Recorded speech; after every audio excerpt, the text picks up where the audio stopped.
New chapter, chapter number 15, natural phenomena.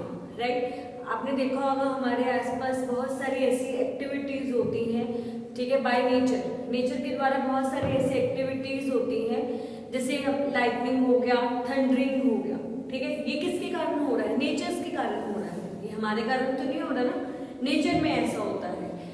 जो phenomena का meaning होता है एक्टिविटीज, हमारे आसपास बहुत सारी नेचुरल एक्टिविटीज होती हैं, वो उसको नेचुरल फिनोमिना का नेम दिया गया है। जैसे लाइटनिंग हो गया, थंडरिंग हो गया। राइट, सबसे पहले क्या होता है? लाइटनिंग होती है, क्योंकि लाइट फास्टली ट्रेवल करती है। उसके बाद साउंड प्रोड्यूस होती है, जिसके कारण थंडरिंग उसके बाद में होती है। पहले लाइटनिंग होती है, फिर क्या होता है?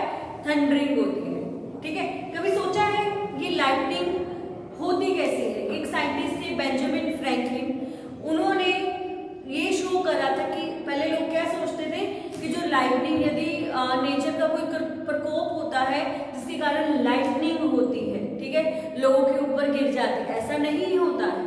राइट, ये बेंजामिन फ्रैंकलिन नाम के साइंटिस्ट ने ये प्रूव करा कि ऐसा नहीं होता है। क्लियर?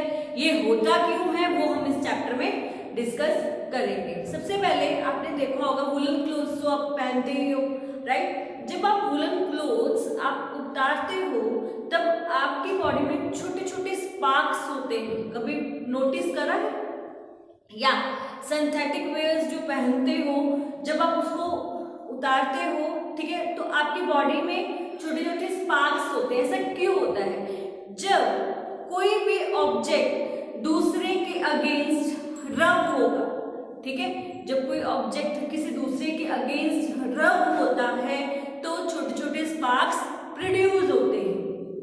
अब जो वुलन क्लोथ है हमारी बॉडी के अगेंस्ट रब हुआ, ठीक है, ऐसे रब हुआ, जिसके कारण क्या होता है? स्पार्क्स प्रोड्यूस होते हैं, ठीक है, क्योंकि वो क्या हो गया? वो चार्ज हो गया, वो ऑब्जेक्ट क्या हो गया? चार्ज हो गया, जिसके कारण स्पार्क्स होते हैं। चार्ज और sparks are the same thing. जब कोई ऑब्जेक्ट चार्ज हो जाता है, जब कोई ऑब्जेक्ट चार्ज हो जाता है तब छोटे छोटे स्पार्क्स हमें दिखाई देते हैं। क्लियर? अब वुलन क्लोथ्स या सिंथेटिक क्लोथ्स हमारी बॉडी के साथ ऐसे रब होते हैं, जिसके कारण स्पार्क्स हमें, हमारी बॉडी पर स्पार्क्स देखने को हमें मिलते हैं। क्लियर?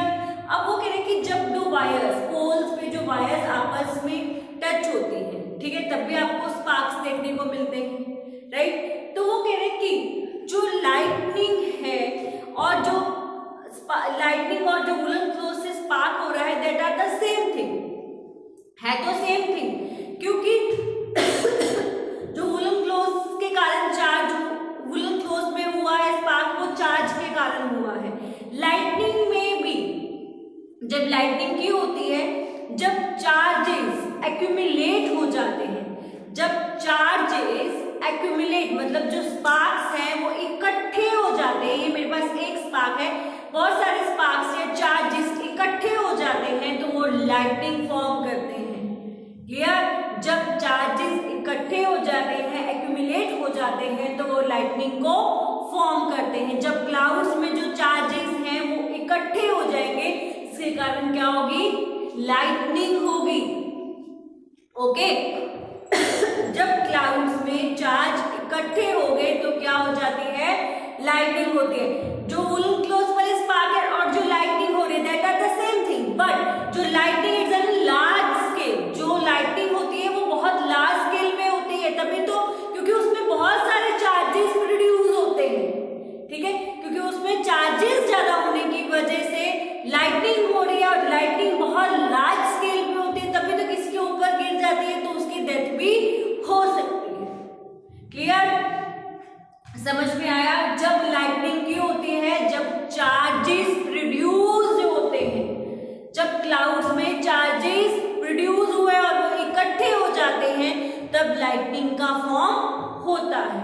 क्लियर? आगे बहुत कुछ है, धीरे धीरे तुम्हें सब कुछ समझ में आना शुरू हो जाएगा, ये तो अभी शुरुआत है, ठीक है। सबसे पहले आपको एक चार्ज वर्ड याद रखना है।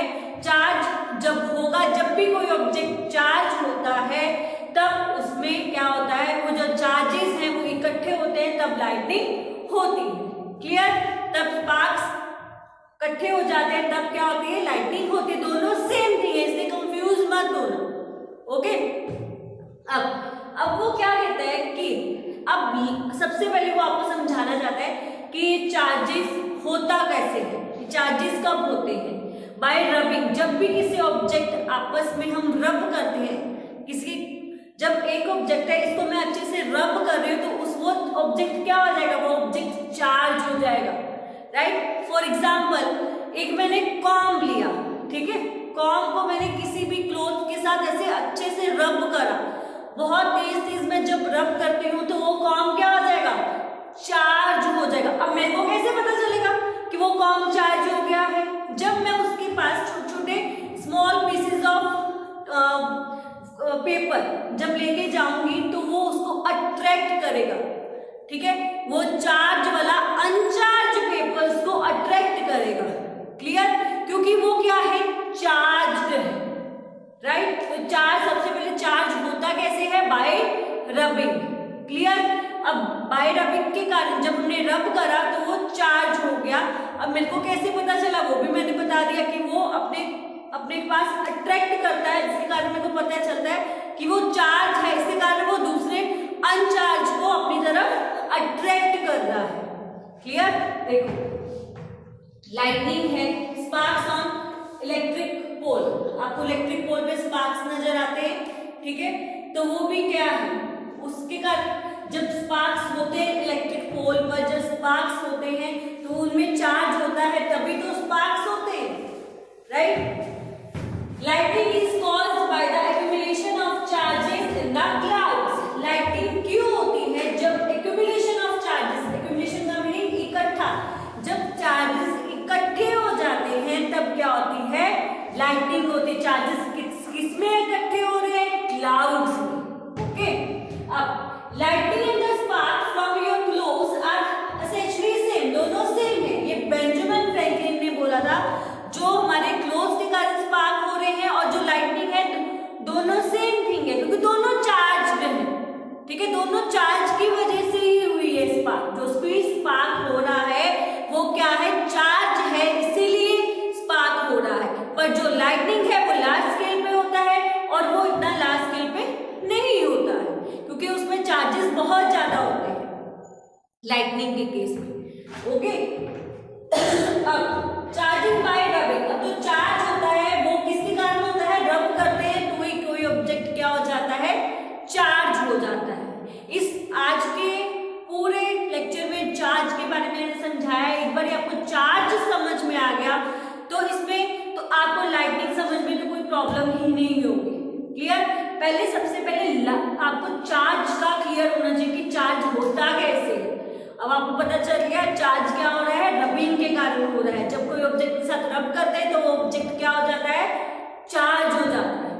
क्लियर, अब मैंने आपको कॉम का एग्जांपल दिया, कॉम को मैंने क्लोथ के साथ रब करा, कॉम क्या हो गई, चार्ज हो गई। अब आपको कैसे पता चला कि वो चार्ज हो गई, जब पेपर्स पड़े हैं तो अपनी तरफ अट्रैक्ट करेगी उसको, तो इट मीन्स वो चार्ज है। क्लियर, अब जो नेक्स्ट टॉपिक है types of charges and their interaction. अब types of charges and their interaction. अब इंटरेक्शन के बारे में सबसे पहले आपको समझना है कि इंटरेक्शन को कहना क्या चाहता है। अब आपको दो बैलून्स लेने हैं। क्लियर, अब मैंने दो बैलून्स लिए, जब मैंने एक बैलून को अपने जो हेयर्स है उसके साथ अच्छे से रब कर और दूसरे को भी हेयर्स के साथ ही रब करा, दोनों बैलून्स क्या हो गए, चार्ज हो गए ना। रब कर रही हूँ, दोनों बैलून्स चार्ज हो गए। दोनों बैलून्स चार्ज होने की वजह से जब दोनों में, अब दोनों में क्या है, सेम चार्ज हुआ, ठीक है, दोनों को मैंने हेयर से करा, दोनों में क्या है, सेम चार्ज है। जब दोनों ऑब्जेक्ट में चार्ज सेम होगा तो वो दोनों ऑब्जेक्ट एक दूसरे से रिपल करेंगे, एक दूसरे से भागेंगे, अट्रैक्ट नहीं करेंगे, रिपल करेंगे, रिपल नॉट अट्रैक्ट। जब दोनों ऑब्जेक्ट्स में जो भी चार्ज होता है सेम होगा तो वो ऑब्जेक्ट क्या करेंगे, रिपल करेंगे, अट्रैक्ट नहीं करेंगे। क्लियर, अब मैंने दो बैलून और लिए, सॉरी दो बैलून लेने, अब पहले दो बैलून लिए, दोनों को हेयर्स के साथ चार्ज करा, दोनों में सेम चार्ज था इसलिए वो रिपल कर रहे थे। क्लियर। अब एक बैलून को मैंने हेयर्स के साथ करा और मैंने एक रिफिल लिया, पेन का कोई रिफिल लिया, उसको मैंने अच्छे से क्लॉथ के साथ ऐसे चार्ज करा, ठीक है। जब मैंने उसको क्लॉथ के साथ रब करा तो वो चार्ज हो जाएगा, ठीक है। अब दोनों में सेम चार्ज है नहीं, अब दोनों, उसको मैंने हेयर के साथ करा था, उसको मैंने क्लॉथ के साथ करा, दोनों में चार्ज डिफर है, ठीक है। अब दोनों में चार्ज डिफर होने की वजह से वो क्या हो गया, वो अट्रैक्ट करेंगे, ठीक है।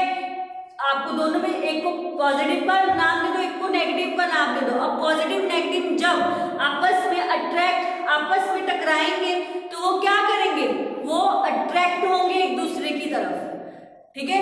अब वो दोनों ऑब्जेक्ट हैं, वो चार्ज है, पर उनमें दोनों में चार्ज सेम नहीं है। इसके कारण जब चार्ज सेम नहीं होगा तब वो एक दूसरे को अट्रैक्ट करेंगे, जब सेम होगा तो वो रिपल करेंगे, ठीक है।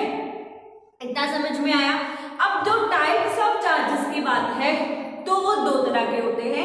एक होते हैं स्टैटिक। स्टैटिक मतलब जब चार्जेस मूव नहीं करते हैं, वो स्थिर है, मतलब वो अभी वैसे के वैसे ही है, वो नॉट मूव कर रहे, मूव ऑन नहीं कर रहे हैं, तो वो ऐसे चार्जेस स्टैटिक चार्जेस होते हैं, ठीक है। पर जब चार्जेस मूव कर देते हैं, मूव कर रहे हैं चार्जेस, तो वो क्या हो जाते हैं, इलेक्ट्रिक करंट में चेंज हो जाते हैं। जब चार्जेस नॉट मूव वो स्टैटिक रहेंगे, जब चार्जेस मूव करते हैं तो वो इलेक्ट्रिक करंट में आ जाते हैं। क्लियर। दो तरह के चार्जेस समझ में आ गया। उसके बाद चार्जेस कैसे आपस में इंटरेक्ट करते हैं वो भी आपको क्लियर हो गया होगा। अब नेक्स्ट टॉपिक है जो चार्ज है, आपको पता चल गया कि चार्ज कैसे हो गया है। अब वो जो चार्ज है उसको हमें ट्रांसफर करना है, वो कैसे करेंगे। अब देखो, अब मैंने एक टम्बलर लिया, ठीक है, ग्लास टम्बलर लिया, उसके ऊपर एक कार्डबोर्ड रखा हुआ है, उसको उसमें मैंने होल कर दिया। जैसे देखो, मैंने एक टम्बलर लिया, ये कार्डबोर्ड है, उसके अंदर मैंने ये होल करा, ठीक है। अब मैंने एक मेटल रोड ली, मेटल रोड के साथ मैंने ये एल्युमिनियम फॉइल के दो स्ट्रिप्स को हैंग ओवर कर दिया, दो स्ट्रिप्स यहाँ पे जोड़ दी, मेटल रोड के साथ मैंने दो स्ट्रिप्स यहाँ पे जोड़ दी। क्लियर।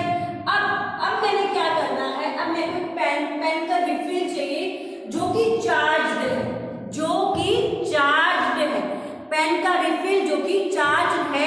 जब मैं उसको ये मेटल रोड के पास लेके जाऊंगी, जब मैं ये पेन रिफिल को मेटल रोड के पास लेके जाऊंगी, तो जो ये चार्ज होगा तो वो चार्ज किस में आ जाएगा, इस मेटल रोड में आ जाएगा। वो चार्ज क्या है, ट्रांसफर हो जाएगा। अब यहाँ से ये पेन रिफिल से जो चार्ज है वो मेटल रोड में आ गया।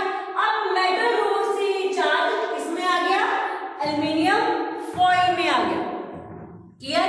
अब यहाँ से जो ये चार्ज है यहाँ पे आया, फिर यहाँ पे गया एल्युमिनियम फॉइल में, चार्ज तो सेम ही है ना, जो एल्युमिनियम फॉइल के दो स्ट्रिप्स में जो चार्ज गया है वो सेम है, जिसके कारण वो जो एल्युमिनियम फॉइल की स्ट्रिप्स है वो क्या करेंगी, रिपल करेंगी, ठीक है। वो ऐसे अट्रैक्ट नहीं करेंगी, तभी तो उसकी वी शेप बन गई, वो रिपल करेंगी क्योंकि उनमें चार्ज क्या है, सेम है।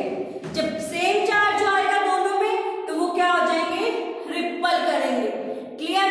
अब ये जो चार्ज इसमें है, मैंने इसकी एक स्ट्रिप को मैंने पकड़ लिया, ठीक है, दो चार्ज मेरे में किसमें आ जाएगा, वो मेरे में आ जाएगा चार्ज, और वो जो स्ट्रिप है वो क्या हो जाएगी, कोलैप्स हो जाएगी, क्योंकि उसमें अब चार्ज खत्म हो जाएगा, क्योंकि वो चार्ज किसमें आ गया, मेरे में आ गया।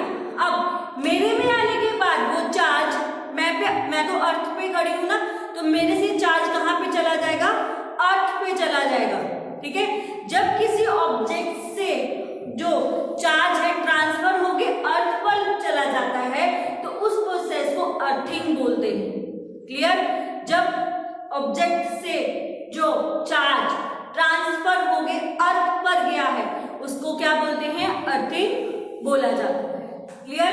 एक जो है इलेक्ट्रोस्कोप एक ऐसा डिवाइस होता है जिससे मेरे को पता चलता है कि वो ऑब्जेक्ट चार्ज है या नहीं। क्लियर। फिर उसके बाद process of transferring of charge from a charge object to the earth. Charge object खुला जाता है। आज का जो टॉपिक है वो फिनिश हो गया है। नेक्स्ट लाइटनिंग का है, वो हम नेक्स्ट टॉपिक नेक्स्ट वीडियो में करेंगे।